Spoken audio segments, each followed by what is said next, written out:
Welcome to the Great Detectives of Old Time Radio.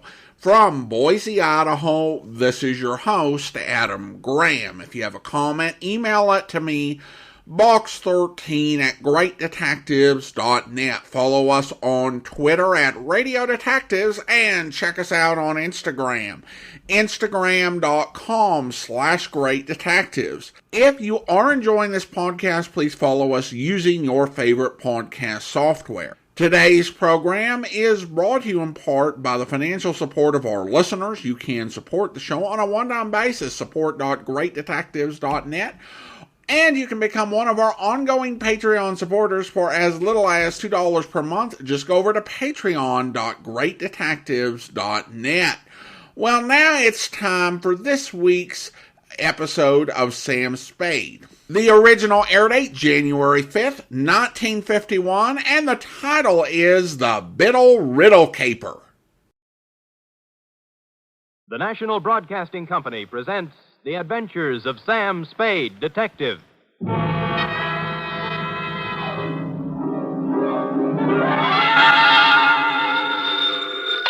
Sam Spade Detective Agency. Me, sweetheart. Sam, where have you been? I don't know what to tell them. Tell who? The reporters, everybody. They all say you're the first private detective in the history of San Francisco to get rich honestly. Oh, Sam! When I think of all the back salary I'll be getting, the fur coats... Easy, girl, easy. Prepare yourself. Sam? Yep. You mean... The $50,000 is not available to employees of the network or sponsor, which unfortunately I happen to be. Sam! But cheer up, girl. Think of the taxes we'll save. Now, make everything fast. I'm on my way. Meanwhile, puzzle me this. You ready? All right, Sam. Why does a man who is going to blow his brains out set his mental clock ahead 4 hours? Sam, that doesn't make sense. Ah, but it does. Mull and ponder, sweetheart. I'll be down in a trice, 1951 model, with an intellectual type report to challenge serious thinkers everywhere. To wit, the Biddle Riddle Caper.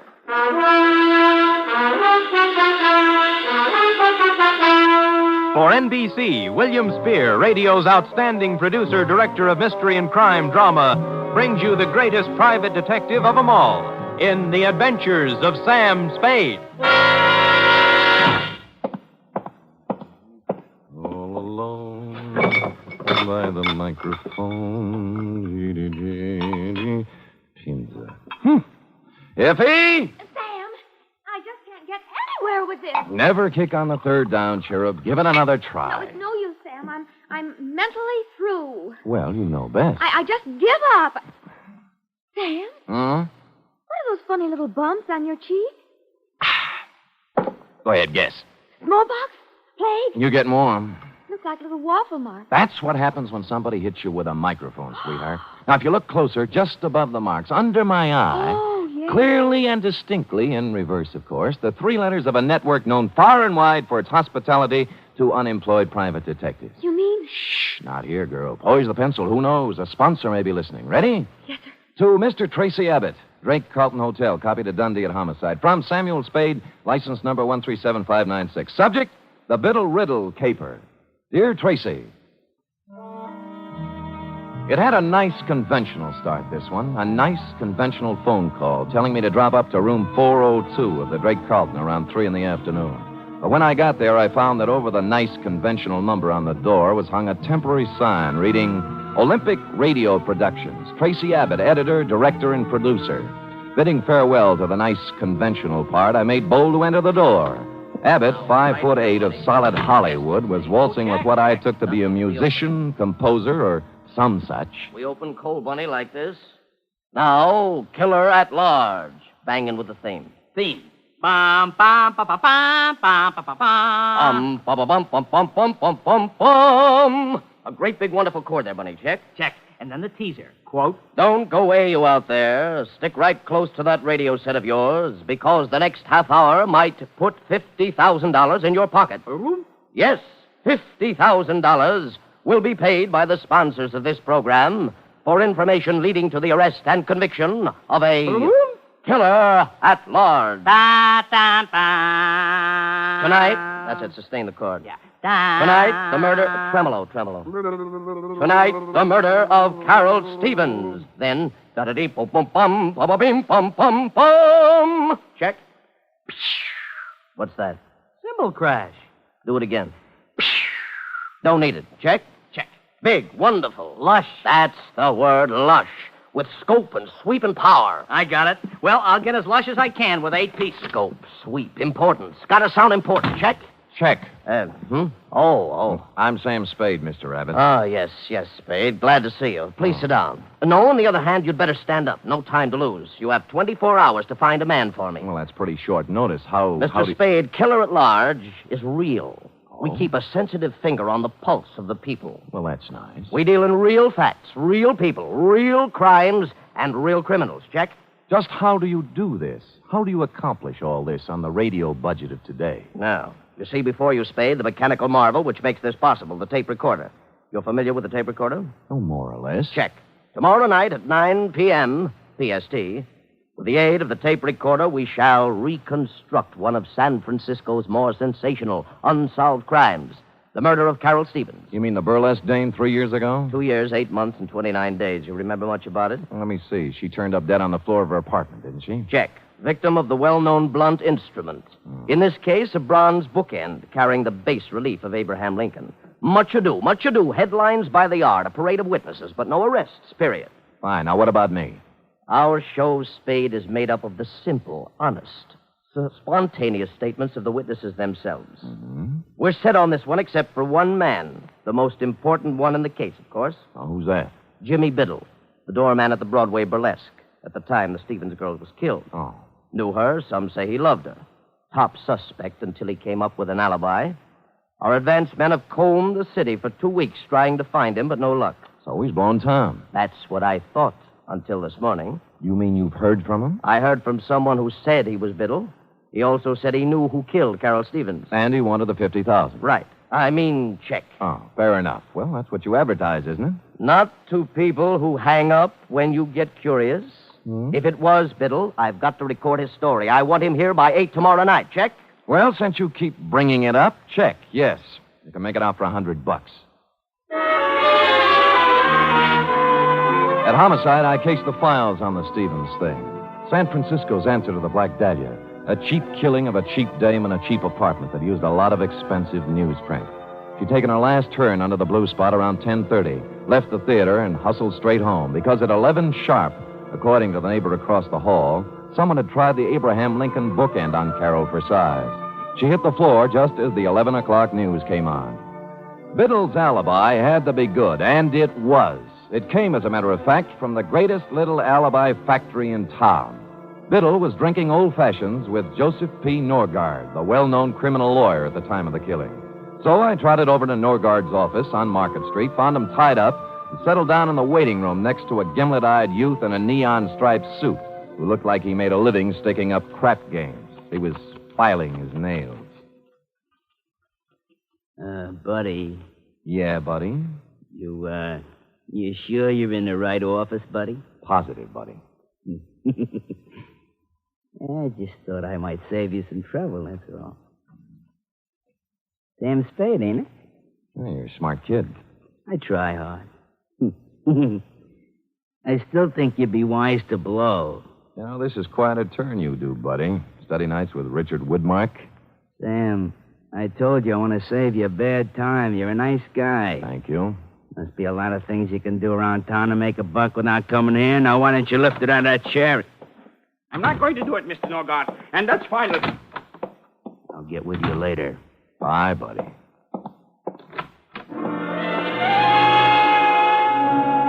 The guy who bustled out of Norgard's office was flabby, florid, and frightened. Pinstripe gave me a last baleful look and sidled out into the hall after him, which was nice because I was running out of punchlines. Luke, I thought I told you to... Oh. Mr. Norgard? I am? I'm sorry to barge in. My name's Spade. I'm a private detective. Of course you are. And a hungry one. Well, we're polite in here, too. Why do you say that? You're the fourth today. Oh? I'm about to prepare a mimeograph statement entitled, What I Know About the Stevens Case, or You Too Can Make $50,000. Like a copy? You know, I can't remember when I've been treated so nice. What do you know about the Stevens case, Mr. Norgard? It's all in the homicide file. On the fateful night, I ran into Jimmy Biddle as I was coming out of a bar in Chinatown. He'd hit the skids. But he used to be a useful friend, so I asked him up to my apartment for a drink. Was he? Sat him in a chair, made him an old-fashioned, loaned him $5, and hustled him out. Uh-huh. Total elapsed time, 45 minutes, from 10:45 to 11:30 p.m. And that is all I have to say at this time. Have you seen Biddle since? Not since the investigation. I don't know where he is now, and I don't know who killed Carol Stevens, period. Paragraph. Do you think Jimmy knows who killed her? Maybe. Well, he says he does. Oh? Where did you see him? He's hungry, too. We work the same breadline. I'm sorry I said that, Spade. Who are you working for? Olympic Radio Productions. Killer at Large. Yes? They want me to come to the studio tonight and record a statement for them. Uh-huh. I wonder if I ought to tell them what I really think. What's that? About Biddle. There's no point in talking around it anymore. I think he killed her. Well, that's a neat trick if he was drinking your liquor at the time. Oh, I think he did it after he left my place. Two things place the time of death. The medical examiner's report, which could be off as much as 3 hours. And the neighbor who thinks he heard the girl fall as the news came on. How reliable is that? Well, they usually think of those things during an investigation. But they didn't think hard enough. You say you talked to Biddle? He called my client. Why? He had 50,000 good reasons, according to him. You know, funny things happen when the dough gets into it. Bought people don't stay bought. Lost people get found. Yeah. Well, I've told you all I know, Spade. If you have no more questions. Oh, just one more. Who's the little weasel in the pinstripe? You mean Luke? Yeah. Oh, I put him out there to scare off the hungry ones. Nothing to do with you. And the fat character he's tailing has nothing to do with me either, huh? You really want to know? Love to. He's a pastry cook. I'm representing his wife in a divorce action. Thinks he's Casanova. Pressure cooker, eh?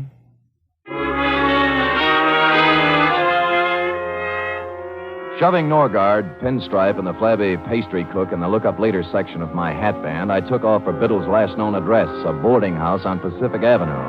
And there I held hands with the landlady long enough to learn that A, she hadn't seen Biddle since a few weeks after the murder, but B, when last heard of, Biddle had gone on from the burlesque dame to something even more extremely female. According to the landlady... Name's Rosalie. Understand she's working on the line at the Pacific Ballroom. Red hair, blue eyes, and boom, boom. Get me? I got you. Pacific Ballroom, eh?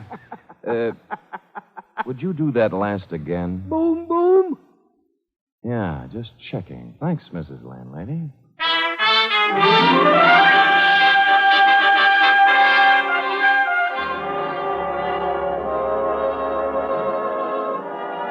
Hello? Hi. Am I the lucky girl? Well, you look like your name ought to be Rosalie. Oh, you're psychic. Got your tickets? Here, let me know when they're used up, huh? Don't worry. Hey. You know you're a pretty good dancer? Arthur Murray, class of 1906. Only I didn't come here to dance.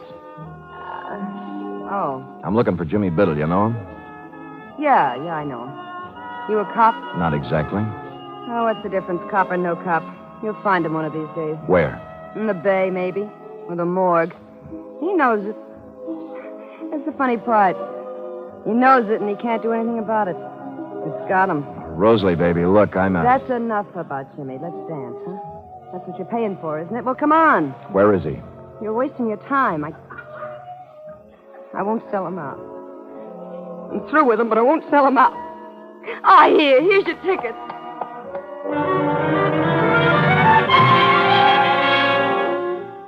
I sauntered over to the soft drink fountain and mulled the problem over a Coke for a minute or two. There are ways of dealing with dames like Rosalie. Some of them are a little cruel, as this one was going to have to be, but time was of the essence. I kept out of sight for 20 minutes or so, watching her dancing in the arms of a moonstruck plumber, then sidled into a phone booth. The Pacific Ballroom does not permit telephone conversations while the girls are working. When I said it was the police, the plumber was turned over to a new candidate, and Rosalie came to the phone. Hello? This is Sam Spade, Rosalie. I was dancing with you a little while ago. What is it? I found Jimmy Biddle's apartment. Oh? What's the matter? He's hurt? That's right. Bad? I'm afraid so. He wants to see you. Oh, okay. I'll be right over. She didn't stop for a wrap, just plowed a zigzag furrow through the mob at the main door and climbed into a cab at the curb. The driver must have been an old fan of hers because they were almost out of sight by the time my cab got rolling, and that's the way it was across Market Street and all the way out Van Ness to the marina. Her cab was pulled up in front of an apartment on Jefferson Street, and she'd just gotten out when we slid in behind them. Hiya, you want to go up together? But you said you... I'm sorry, honey. I know it was a dirty trick, but now that's no way to be. You shut up.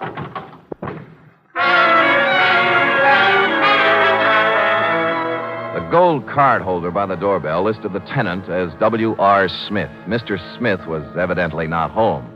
The lady manager in the apartment next to his was, and after the usual license showing and more than the usual sweet talk, she came up with a key. Biddle wasn't wealthy, but he wasn't hungry either. The place had the well-fixed man-about-town look, right down to the last crystal martini glass in the portable bar in the living room. Next to it was a mahogany desk, in which were sundry checkbooks and deposit slips indicating Biddle had found a prosperous widow or had been doing rather well at canasta. A clock chimed 4 in the next room. Since it was after 10, I wondered why I went in to take a look. Maybe I was psychic, like the girl said. There was a tape recorder against one wall, the same kind I'd seen in your office, Tracy, with a microphone and a roll of tape in it, half used up. Holding the microphone with one hand was Jimmy Biddle. In the other hand, a .38. He wasn't hurt, as I'd told her. He was dead.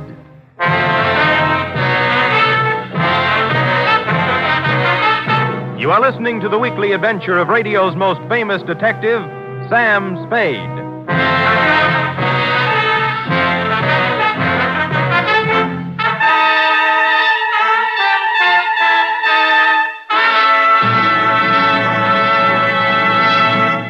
This Sunday, there's another outstanding production by Theater Guild on the air. It's a 1-hour adaptation of the thrilling tale of intrigue in post-war Vienna, The Third Man. Joseph Cotton and Senia Hasso star in this Theater Guild on the air broadcast. And Sunday over most of these NBC stations also means The Big Show, an hour and a half of the finest in comedy, music, and drama. Tallulah will be your hostess, and just listen to a few of the stars. Fred Allen, Marlene Dietrich, Danny Thomas, and Fran Warren. There'll be many more, too, so tune in this Sunday and every Sunday for The Big Show.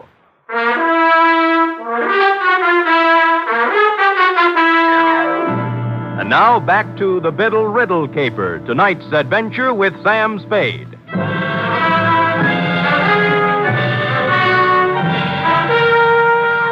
In accordance with Chapter 5 of the Private Detective's Manual entitled How to Keep Your License, I called Homicide and gave him the facts and figures, then went back to the study.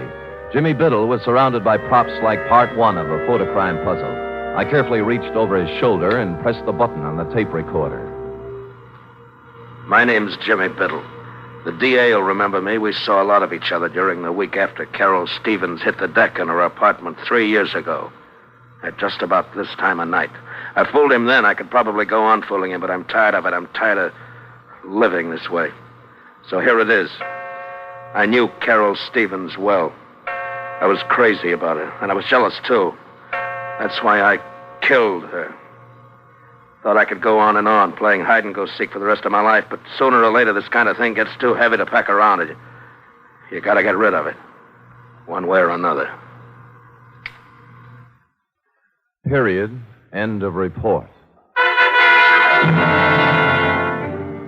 I rousted the landlady again, and we went over the room together. A helpful type landlady. She contributed 1,000-odd bits of gossip about Jimmy Biddle, only one of which struck me as interesting. She'd come in this morning, she said, to clean his apartment, and among other things, had wound and set the 8-day clock on the mantel. The same clock, which was now exactly 4 hours fast. Looking closer at the tape recorder, I saw a small label pasted above one of the knobs, reading Murgas and Reed, recording technicians. Next scene, the manufacturing section of Sansom Street. A 5-story building, all dark at this hour, except for a light in the office on the second floor back, which happily turned out to be the one. Murgas? Reed! Anybody! Hello. What do you want? Well, the pastry cook. I'm sorry. We're closed, you see. Office hours 9 to 5. Now, wait a minute. Just a minute, pastry cook. I'm not a pastry cook, sir. My name is Murgus. I am one of the proprietors here. Just a moment, sir. I must ask you to... Sorry. It was getting cold out in the hall. Oh, so you're Murgus, huh? I am. And I don't care who you are. I know all about it, sir. I know it wasn't a practical joke. What wasn't a practical joke? That tape. You can march right back to the man you're working for and tell him he can't buy me off. Is that clear? Not very. There's no use denying it. I saw you in his office this afternoon when he threatened me. What you get down, okay? What is it? Oh!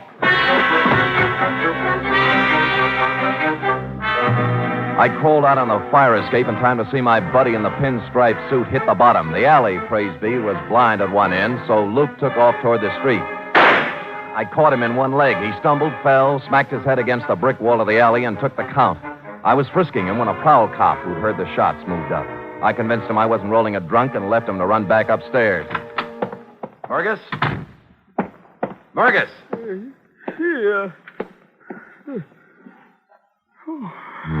I better get you to a hospital. Who are you? Sam Spade. I don't work for Norgard. Right now I'm trying to hang a murder rap on him. Told me it was a practical joke. A gag. What? Tape. Jimmy Biddle. Tape. Jimmy rented the machine from you and made the tape himself, right? Yes. He Norgard. What about Norgard? Tried to beat me into it. Beat me. Wouldn't give it to him. Give what? Tape. No.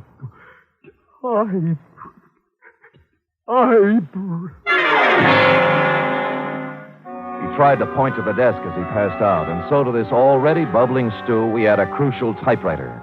While waiting for the ambulance, I cased it and found nothing, then stuck a piece of paper into it and began to type. 4 quick brown foxes had jumped over 4 lazy dogs when the sound changed.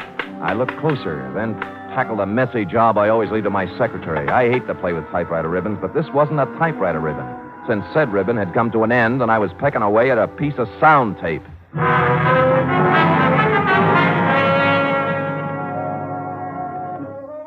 Come on, Rosalie. No, I don't want to talk. Look, come on. My feet are even more tired than they were an hour ago. Okay, you first. All right, now. I'm sorry, Mr. Spade. I thought you were lying when you said Jimmy was hurt. Look, let's not go into that now. He was blackmailing Norgard, right? I don't even know who Norgard is. You knew Jimmy was shaking someone down, didn't you? I never knew where he got his money. I just knew it was dirty money. He'd laugh and say he was living high, but not for long. He never mentioned Norgard? No, he just said he was going to make $50,000 in a radio program. Did he say how? Singing. I thought he was kidding, then he showed up with that tape recorder. Well, he wasn't kidding. Then what? He wanted to be alone, he said. He was going to make an audition and send it to a sponsor. That's where he made the mistake. He sent it to the wrong sponsor. Huh? He figured to hit Norgard for the biggest touch of all. Thought hearing it might make him dig deeper. So he recorded his statement, sent it to Norgard for a sample. But there was something he didn't think of. What do you mean? He should have studied up on his tape recorders, baby. With a pair of scissors and a good technician, Jimmy's eyewitness account turned into a first-class confession. The final phase of the Biddle Riddle was, as you will recall, Tracy, enacted on one of the sound stages of the nation's leading network, where, as you will also recall, you were busily transcribing the testimony of various witnesses on the Carol Stevens case. How you got him there, I'll never know. But there he was, as big and legal-looking as ever, perjuring himself once more into one of your microphones. I walked out of the Twin Dragon on Grant Avenue. As I remember it now, Biddle was across the street. He apparently recognized me, though, and... Excuse me, will you, fellas? What? Spade, you idiot. You ruined it. I'm sorry, Tracy. Oh, we'll have to start it over again, Mr. Norgard. Would you mind if I record a few remarks? Spade, please understand my position. Biddle's confession has changed everything. I know. The killer is not at large. Yeah. 24 hours we spent recording the show. Now it'll all have to be done over again. Sorry. These people at this house. Listen, Tracy. All right, Spade. What is it? I'm only trying to help. Now, where's Biddle's confession? On the machine there. We're going to dub it onto the main tape. Good. Now, be a good lad and show me where you start and stop it, huh? Right there. Okay. So, what is this, Spade? This is going to interest you, Mr. Norgard. Now, let us turn to the tape, keeping our eyes on the spool as it slowly feeds Jimmy Biddle's last statement. My name's Jimmy into the Biddle. amplifier. The DA will remember me. We saw a lot of each other during the week after Carol Stevens hit the deck in her apartment 3 years ago. At just about this time of night. I fooled him then. I could probably go on fooling him, but I'm tired of it. I'm tired of living this way. So here it is. I knew Carol Stevens well. I was crazy about her, and I was jealous, too. That's why There's a riddle for you, Norgard. He said the girl died, quote, at just about this time of night, unquote. But the clock struck 3 times. We know she died at 11. What happened to the other 8 chimes? Spade, this is no time. Be patient with me, Tracy. What about it, Norgard? Well, how do I know? The man was crazy, maybe. No. He wasn't crazy. Stupid, but not crazy. So we take this spool of tape off and put this one. What's that?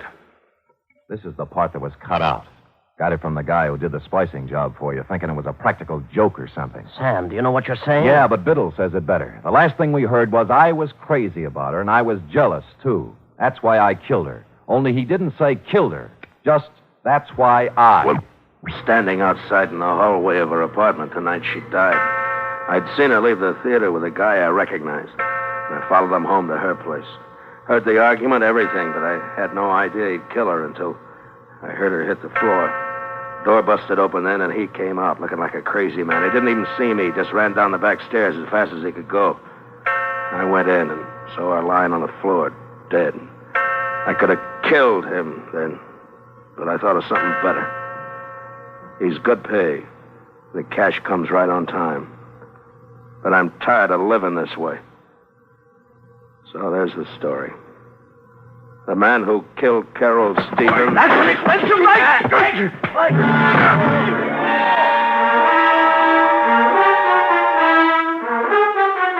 Which is as far as Biddle got, since Norgard had grabbed a stand mic and slammed it into the recording machine. In the rhubarb which followed, he also slammed it into my face, which is why I carry the imprint of the nation's #1 network just below my right eye. So that's about the crop, Tracy. Norgard and Pinstripe now lie cheek by jowl in the jail hospital trying to think of an honest lawyer who'll defend them. While you, Tracy, with a 3rd round of interviews before you, are considering tossing out Carol Stevens and doing the shooting of Dan McGrew. Period. End of report.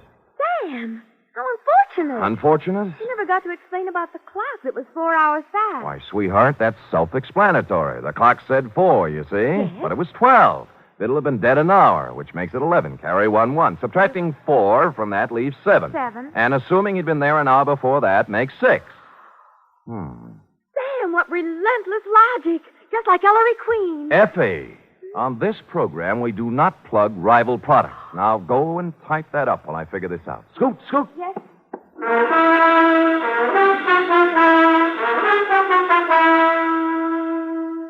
3 chimes mean good times on NBC. There's mystery and music every Saturday on NBC. For Mystery Tomorrow, Herbert Marshall stars as the man called X. The man called X is a man without a name who travels the world over combating the forces of international espionage and intrigue. For Music Tomorrow, your hit parade brings you the top tunes in the land, played by Raymond Scott's orchestra and with vocals by Snooky Lanson and Eileen Wilson.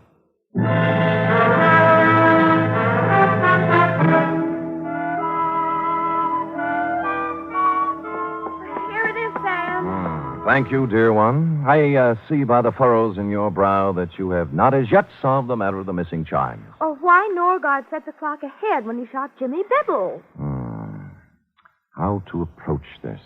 You realize Norgard cut a hunk out of the tape, Yes. removing Biddle's eyewitness account, setting him up as a suicide, right? But Sam... Don't make me change my grip. Though Biddle, by his own statement, made the recording at the time of the murder of Carol Stevens, to wit 11 o'clock. Now, in cutting out the crucial words, Norgard also had to cut out 8 chimes. This, he realized, would be noticed. So he set the clock ahead to make the number of chimes jibe. Chimes jibe. Chimes jibe. Nice ring. Sam, will it be all right with you if I just say I understand when I really don't? Sure, sweetheart. I'll just type and answer the phone, and you use your feet and your head. And together we'll end up... I know, with good night, Sam. Good night, sweetheart.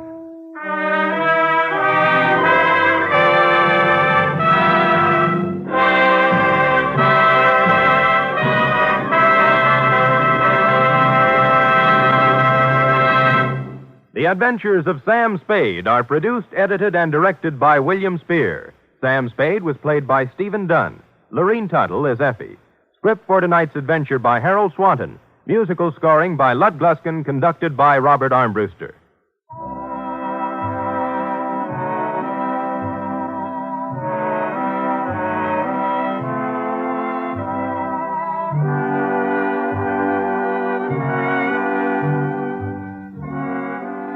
Join us again next week, same time, for another adventure with Sam Spade. Enjoy The Magnificent Montague, then Duffy's Tavern on NBC.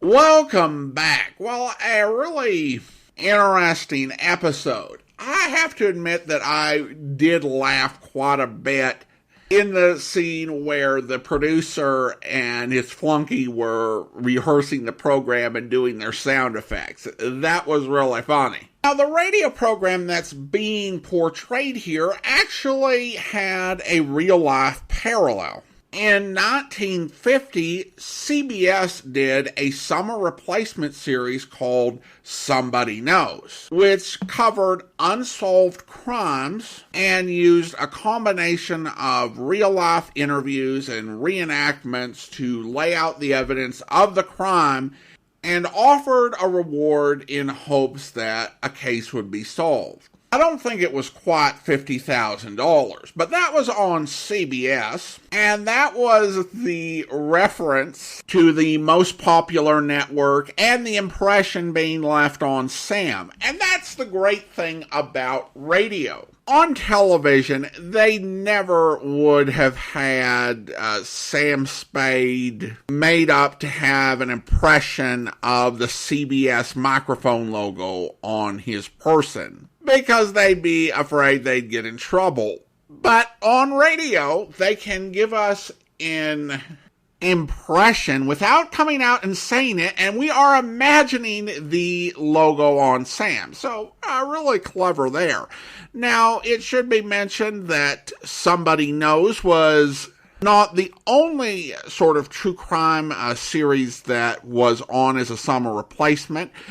In 1950, NBC offered its own series, Wanted, which was about criminals who were fugitives from justice rather than crimes that were unsolved. We actually did an episode of both series as part of the Summer Replacement Amazing World of Radio series that we did a couple of years back. Now, of course, this was a new thing for people listening in 1950. As someone who grew up watching America's Most Wanted with John Walsh and Unsolved Mysteries with Robert Stack back in the 80s and 90s, it's a weird feeling of not so much nostalgia, but of witnessing the birth of a genre of series that you know quite well. I imagine that they would have had other ways of verifying that there were splices on the tape, because that's not something that you could do seamlessly back in 1951. But they went ahead with this way because it was really dramatic, I guess. The reference to Ellery Queen as an rival product was interesting, but lacks a little bit of the punch of the sort of references from the Duff era, because Ellery Queen was not a radio detective series at this point. It was off the air in the late 1940s, but it was on television. So whether that joke counts or not kind of depends on whether you think that TV detectives and radio detectives are rivals. Now we turn to listener comments and feedback. This is for an episode we posted a while ago now, but I think it's still fair game. This is regarding the Farmer's Daughter Keeper. And Kenneth writes, I loved Effie's ending, and I do too. For those who don't remember, Sam gave the conclusion of the report in which the Local police were actually the ones who saved the day, but Effie rewrote it so that he had some sort of action hero conclusion. And I like it because not only was it funny, but it also speaks to what Effie thinks of and sees in Sam. So that was definitely a nice touch. Now it's time to thank our Patreon supporter of the day. And I want to go ahead and thank Lewis. Lewis has been one of our Patreon supporters since March of 2018, currently supporting the program at the Master Detective level of $15 or more per month. Thank you so much for your support, Lewis. And that will do it for today. If you are enjoying this podcast, please follow us using your favorite podcast software, and be sure to rate and review wherever you download us from. We'll be back next Monday with another episode of Sam Spade, but join us back here tomorrow as we start another Yours Truly Johnny Dollar serial where... Please help me. Are you talking to me? Yes, please. On your way, mister. This is private. You hear me? Hey, just keep your hands to yourself, bud. Well, keep rolling, then. We're having a little argument, private. Please, I don't know who you are, but Shut up!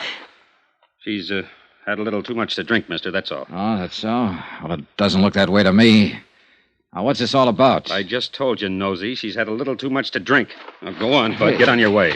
Wait a minute. I told you to keep your hands to yourself. Yeah. Honey, you want to keep it up? I hope you'll be with us then. In the meantime, do send your comments to box13@greatdetectives.net. Follow us on Twitter at Radio Detectives, and check us out on Instagram. Instagram.com/greatdetectives. From Boise, Idaho, this is your host, Adam Graham, signing off.